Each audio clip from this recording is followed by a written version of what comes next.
नमस्कार सभी को, वेलकम बैक। आज हम करेंगे एक्सरसाइज 8.2 के बचे हुए क्वेश्चंस। तो इसका क्वेश्चन नंबर जो 2 है वो कह रहा है choose the correct option and justify your choice. कि हमें क्वेश्चन दिया है, उसके 4 ऑप्शंस दिए हैं और हमें चेक करना है कि कौन सा ऑप्शन ठीक है। चलो क्वेश्चन है, कह रहा 2 10 30 अपॉन में 1 + 10 स्क्वायर 30। हमें वैल्यूज़ पुट करते हैं इसकी हम और फिर इसका आंसर निकालते हैं। तो कह रहा 2 इंटू में 10 30, जो मेरी 10 30 की वैल्यू है वो है 1 अपॉन में √3, 1 प्लस अगेन 1 अपॉन में √3 का स्क्वायर। तो ये तो आया 2 अपॉन में √3। यहाँ पर आता है 1 प्लस 1 का स्क्वायर 1 और √3 का स्क्वायर 3। तो 2 अपॉन में √3, एलसीएम लूँगा 3 आएगा। तो यहाँ पर 3 + 1,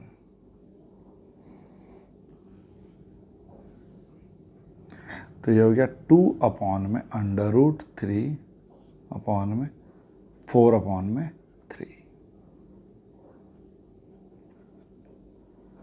2 अपॉन में √3 डिवाइड हो रहा है 4/3 से।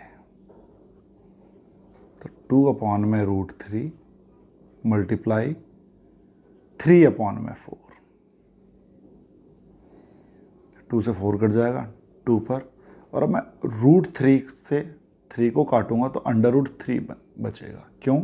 क्योंकि √3 इंटू में √3 इक्वल्स टू में 3, कि जब मैं सेम नंबर को रूट में मल्टीप्लाई करूं तो आंसर सेम ही आता है, बट रूट हट जाता है। तो अगर ऐसे ही मैं अगर √a इंटू में √a करूंगा तो आंसर इज a। तो चलो यहाँ पर ये कट गया। अब मेरा जो बचता है वो आता है √3 अपॉन में 2, कि इसको सॉल्व करने के बाद मेरा जो आंसर आया है √3 अपॉन में 2। बट ये तो ऑप्शन में है ही नहीं। ऑप्शन में तो sin 60 cos 60 tan 60 sin 30 है। तो मैं ये चेक करूँगा कि ये √3/2 जो वैल्यू है किस ट्रिग्नोमेट्रिक रेशियो के एंगल पर आती है। तो ये जो वैल्यू आती है sin 60 पर। तो इसका मतलब जो मेरा ऑप्शन 1 है वो करेक्ट है। अगर ये मुझे सेम वैल्यू यहाँ नहीं मिली तो हमने ये चेक करा कि ये वैल्यू कौन से एंगल पर आती है और किस ट्रिग्नोमेट्रिक रेशियो के साथ। तो चलो अब इसका एक सेकंड पार्ट हम ट्राई करते हैं।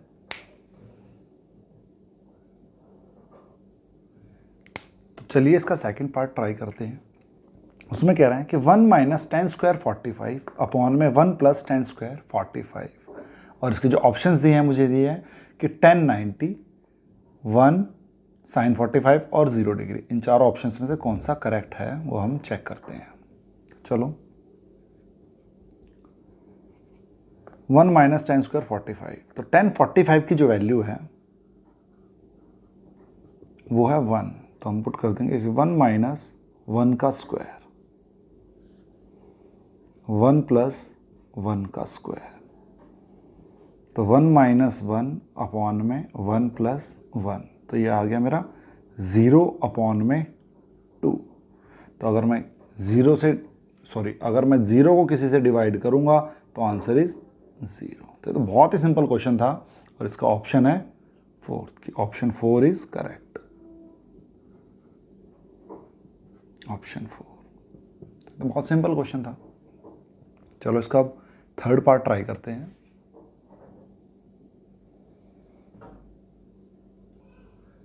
चलो इसका थर्ड पार्ट ट्राई करते हैं। थर्ड पार्ट में कह रहा है कि sin 2a इक्वल्स टू में 2 sin a is true when a equals to में। कि हमें चेक करना है कि a ऐसा कौन सा एंगल है इन चारों में से कि जिसको पुट करने पर left hand side equals to में राइट हैंड साइड मेरी प्रूव हो जाए। तो चलो चेक करते हैं। अच्छा, इस क्वेश्चन को हम क्या करेंगे, ऑप्शन के थ्रू सॉल्व करेंगे, थ्रू द ऑप्शंस, कि हम ऑप्शंस पुट करते चले जाएंगे कि जो ऑप्शन इसमें सेटिस्फाई कर देगा वही हमारा आंसर है, वही हमारा एंगल ए है। चलो पहला पार्ट ट्राई करते हैं इसका, सॉरी पहला ऑप्शन ट्राई करते हैं कि ए इक्वल्स टू में 0। तो ये कह रहा है कि साइन लेफ्ट हैंड साइड, कि साइन 2a हमें पुट करना है ए इक्वल्स टू में 0। तो साइन 2 इंटू में 0, तो 0 से अगर किसी को मल्टीप्लाई करते हैं तो वो 0 हो जाता है। तो सीधा सीधा आ गया यहाँ पर साइन 0 डिग्री। अब साइन 0 डिग्री की जो वैल्यू है वो है 0। Right hand side 2 sine a, तो 2 साइन 0 डिग्री, तो साइन 0 की वैल्यू 0, तो 2 इंटू में 0 क्या आ गया 0। तो इट मीन्स हमारा जो ऑप्शन ए है वो ट्रू है। बट हम चेक कर लेते हैं अदर ऑप्शंस को भी, क्या पता इसमें से भी कोई ऑप्शन हो। चेक करके देखते हैं कि अब हम बी को पुट कर रहे हैं 30, ये मैंने फर्स्ट लिया था, यहाँ पर सेकंड बी ऑप्शन है मेरा कि ए इक्वल्स टू में 30। तो लेफ्ट हैंड साइड मेरी क्या हो जाएगी, कह रहा है कि साइन 2a, तो यहाँ आ गया साइन 2 इंटू में 30, इट मीन्स साइन 60। और साइन 60 डिग्री की जो वैल्यू है वो है √3/2। अब राइट हैंड साइड चेक करते हैं, कह रहा है 2 साइन a, और a की जो वैल्यू है वो है 30, तो 2 साइन 30 डिग्री, तो 2 इंटू में 30 डिग्री की जो वैल्यू है वो है 1/2। तो इसको मैंने सॉल्व करा तो 1 आया। तो इसमें जो लेफ्ट हैंड साइड है वो √3/2 है, राइट हैंड साइड 1 है। तो लेफ्ट हैंड जो साइड है मेरी वो नॉट इक्वल्स टू में right hand side, it means ये जो ऑप्शन है मेरा ये गलत है।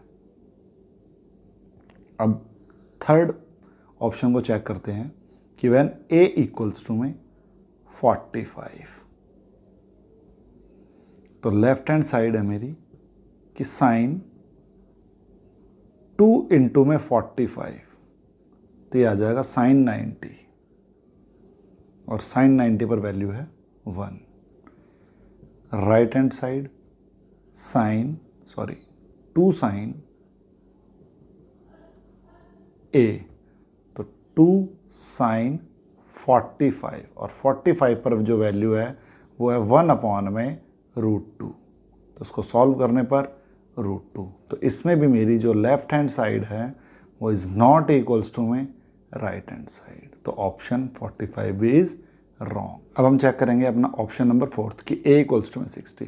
जब मैं इसको भी चेक करूंगा तो उसमें भी मेरा जो आएगा left hand side is not equals to में राइट हैंड साइड, तो हमारा ये ऑप्शन भी गलत आ जाएगा। तो इन चारों में से हमारा जो ऑप्शन आया वो है ऑप्शन ए। तो इस टाइप का अगर क्वेश्चन आ जाए कि जब मुझे एंगल की वैल्यू ना दी हो, मुझे एंगल फाइंड आउट करना है, तो आप ऑप्शंस के थ्रू इसको सॉल्व करना, आपका आंसर आ जाएगा। इसका फोर्थ पार्ट हम अब ट्राई करेंगे।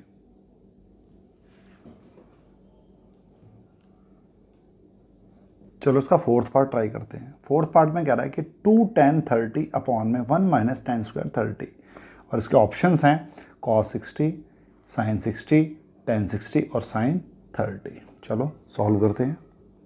tan 30 की वैल्यू हमें पुट करनी है कि 2 इंटू में, और जो tan 30 की जो वैल्यू होती है हमारे पास वो है हमारी 1/√3।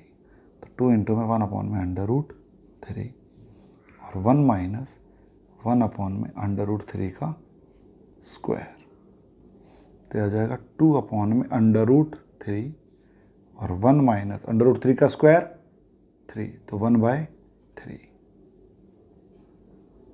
2/√3 एलसीएम लूँगा 3 आएगा, 3 माइनस 1, 2/√3 और यह आ जाएगा 2/3। तो इट मीन्स कि 2/√3 जो है डिवाइड हो रहा है 2/3 से, तो 2 बाय जो √3 मल्टीप्लाई का साइन जब आएगा तो ये रिवर्स हो जाएगा, 2 से 2 कट गया, तो अंडर रूट 3/3 और 3 को मैं लिख सकता हूँ कि √3 इंटू में √3/3, ये कट गया, तो वैल्यू जो आई वो आई √3। बट जो हमारे ऑप्शंस हैं वो एंगल्स भी दिए हुए हैं ट्रिग्नोमेट्री फंक्शंस के साथ। तो √3 को मुझे चेक करना है कि कहां पर लाई करता है। तो √3 को मुझे चेक करना है कि ये कौन से ट्रिग्नोमेट्रिक रेशियो में आता है। अगर मैं यहां बात करूं कि cos 60 की जो वैल्यू है वो है 1/2, sin 60 की वैल्यू √3/2, tan 60 की वैल्यू √3 और 30 की वैल्यू 1/2। तो ऑप्शन हमें क्या मिला? C option, tan 60। तो यहाँ इक्वल्स टू में tan 60, ये मेरा ऑप्शन थर्ड। तो इजी क्वेश्चन है, बस थोड़ी सी कैलकुलेशन है और आंसर आ जाएगा। अब हम करेंगे इसका क्वेश्चन नंबर थर्ड।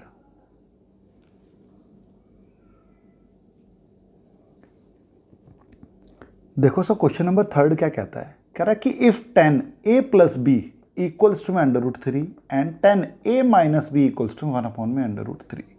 और यहाँ पर कंडीशन दे रहा है a और b की कि a और b का जो सम है वो 0 से बड़ा होना चाहिए पर लेस देन इक्वल्स टू में 90, या तो 90 हो या 90 से छोटा हो, और a is greater than b कि जो a की वैल्यू आएगी वो b से बड़ी होनी चाहिए। Find a and b।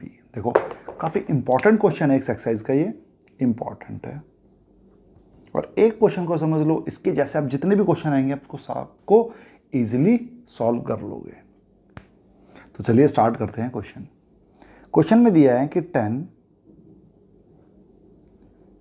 a plus b equals to में √3 कि जो मेरा ट्रिग्नोमेट्रिक रेशियो है वो 10 में है।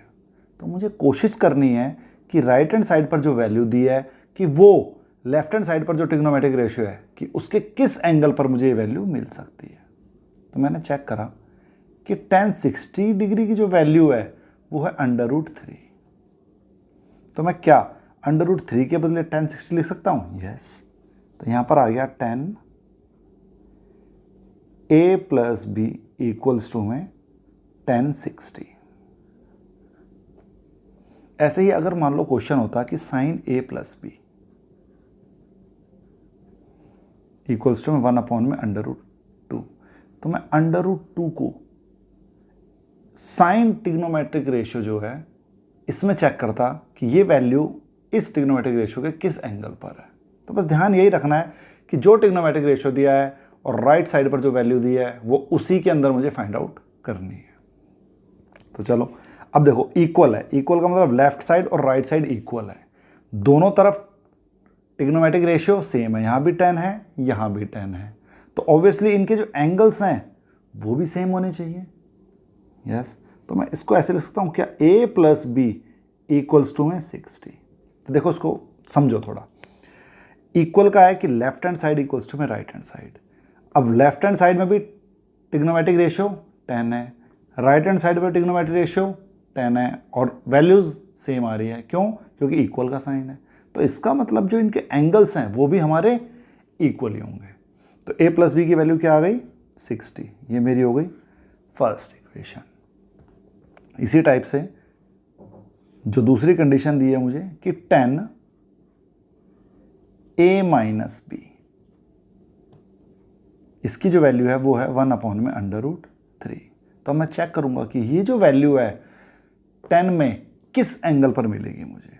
तो ये जो वैल्यू मिलती है मुझे, ये मुझे मिलती है tan 30 पर। अब जब दोनों साइड ट्रिग्नोमेट्रिक रेशियो सेम है तो इनके एंगल्स भी सेम होने चाहिए। तो a minus B equals to में 30।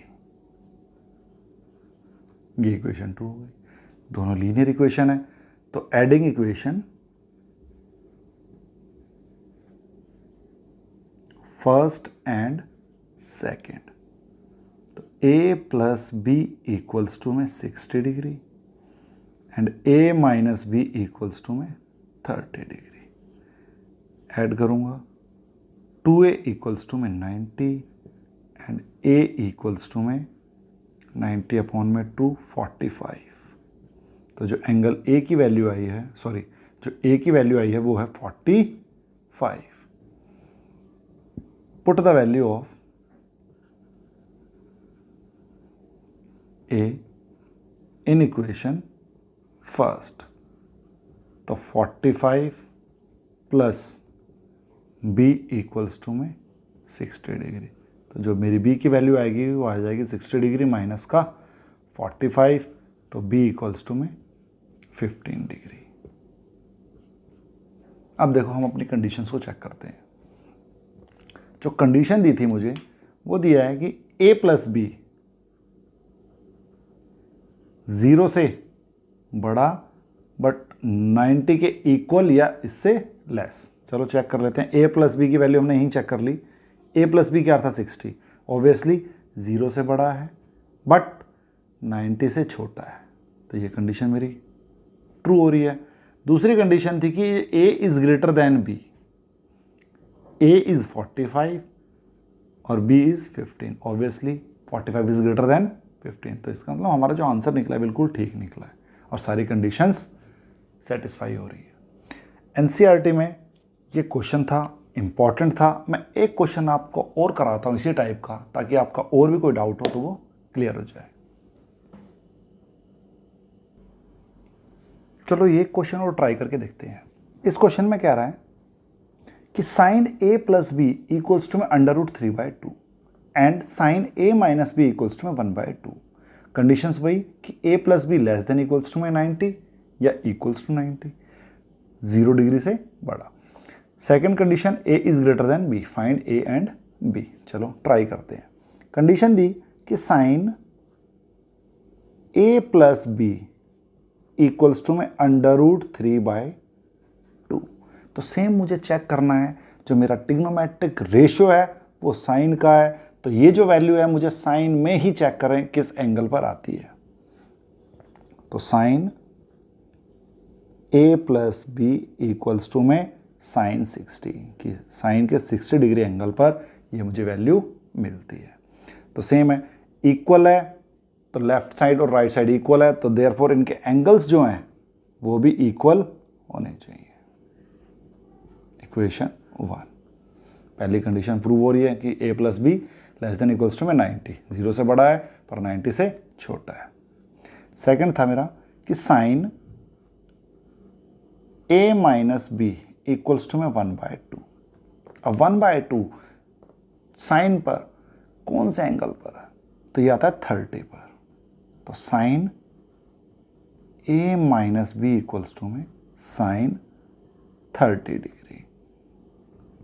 तो एंगल्स इक्वल होंगे, तो a minus B equals to में 30 डिग्री। ये equation 2। Add equation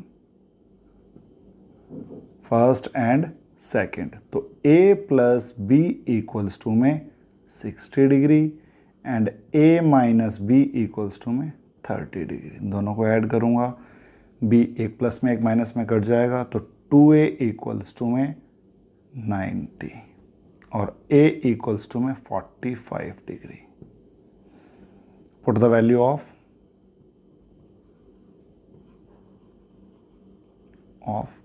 a in equation first.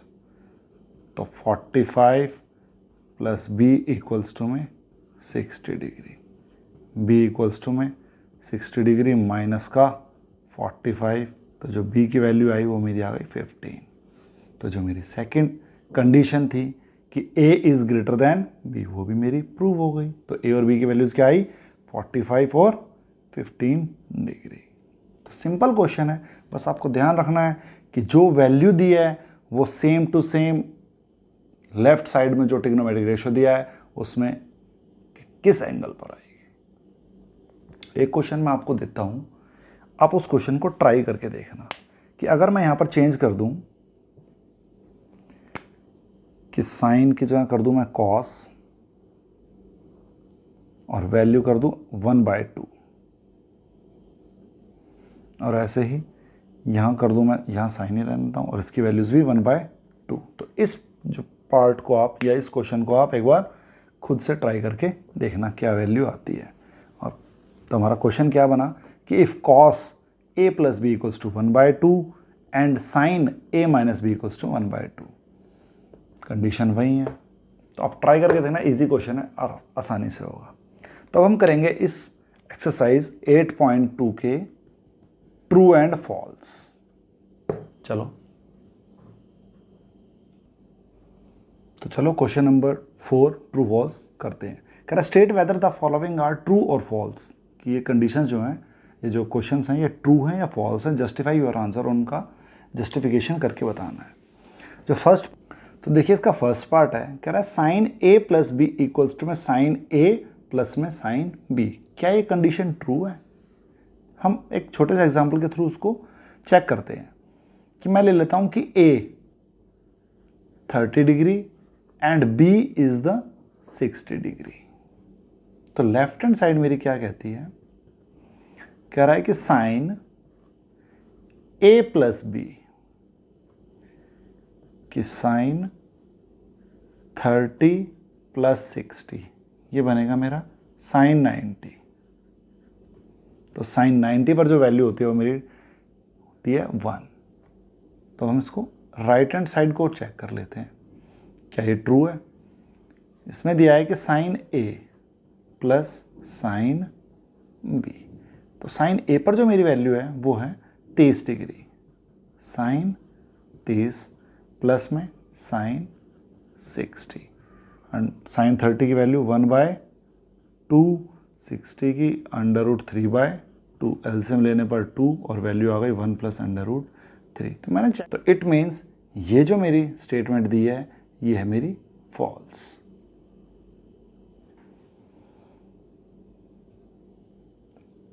अब देखो, हो सकता है कि एंगल A और एंगल B कुछ ऐसे एंगल्स हों जिस पर ये वैल्यू ट्रू हो। अब ट्राई करना 0 और 30 पर ये वैल्यू ट्रू मिलेगी आपको। बट अगर 100 बातें सच है, उसमें से अगर एक भी झूठ है तो वो स्टेटमेंट झूठ मानी जाएगी। तो ये चेक करना, अगर स्टेटमेंट्स ट्रू है तो वो सभी की सभी वैल्यूज़ पर ट्रू होनी चाहिए। अगर किसी एक वैल्यूज़ पर भी अगर वो फॉल्स आ जाती है तो उस स्टेटमेंट में कॉन्ट्राडिक्शन आ जाता है और स्टेटमेंट फॉल्स ही मानी जाएगी। तो हमारी इस कंडीशन पर ये फॉल्स है, तो हम इसको फॉल्स मानेंगे। चलो अब इसका सेकंड पार्ट देखते हैं।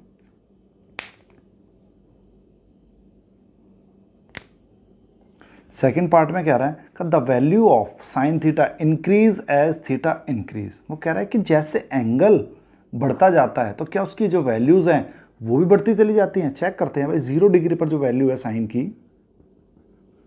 वो है 0, 30 पर है वो है 1/2, 45 पर 1/√2, 60 पर √3/2 और 90 पर वैल्यू है 1। तो हमने देखा कि जब 0 डिग्री था तो 0 था और लास्ट में हम 90 पर पहुंचे तो 1 आ गया। तो ऑब्वियसली जैसे जैसे एंगल इंक्रीज होता जा रहा है वैसे वैसे ही साइन फंक्शन की या जो साइन ट्रिग्नोमेट्रिक रेशियो इसकी जो वैल्यूज हैं वो इंक्रीज होती जा रही हैं।